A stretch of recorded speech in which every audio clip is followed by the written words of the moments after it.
அவ குருநாதா என்ன வழியை காட்டினாலோ அதுல ஸ்திரமா போகணும். நம்மளை நாமளே இடையில பார்த்துக்கவே கூடாது. பார்த்துட்டா ஒரு நாளும் உருப்பிட முடியாது. குரு காட்டின வழி நான் போறேன். போறியேப்பா, லட்சியத்தை அடைஞ்சிருவியா, நீ ஆசைப்பட்ட கிருஷ்ண பக்தி உனக்கு வந்துடுமா? அட வருது, வராட்டி போறது. நான் என்ன பண்ண முடியும்? என் குருநாதர் காட்டின பாதையில போய் நான் நாசமானேன், ஆனால் நாசமாயிட்டு போறேன்.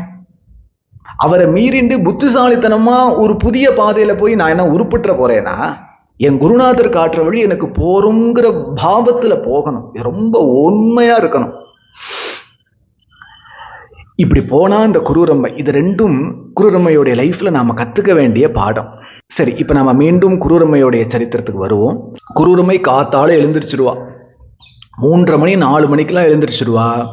எழுந்து ஸ்நானம் பண்ணிட்டு வஸ்திரம் உடுத்திண்டு நெத்தி இட்டுண்டு அவாத்து பூஜை ரூம்குள்ள வருவா. பூஜை ரூம்ல திரை போட்டு மூடி இருக்கும். அந்த திரையை எடுத்து காத்தால தான் ஆராதனை பண்ணிட்டு இருக்கிற அந்த கிருஷ்ண விக்கிரகத்தை கண்ணால நெஞ்சார நிர்மால்ய தரிசனமா பார்ப்பா. நிர்மால்ய தரிசனம்னா என்னன்னு தெரியுமோ?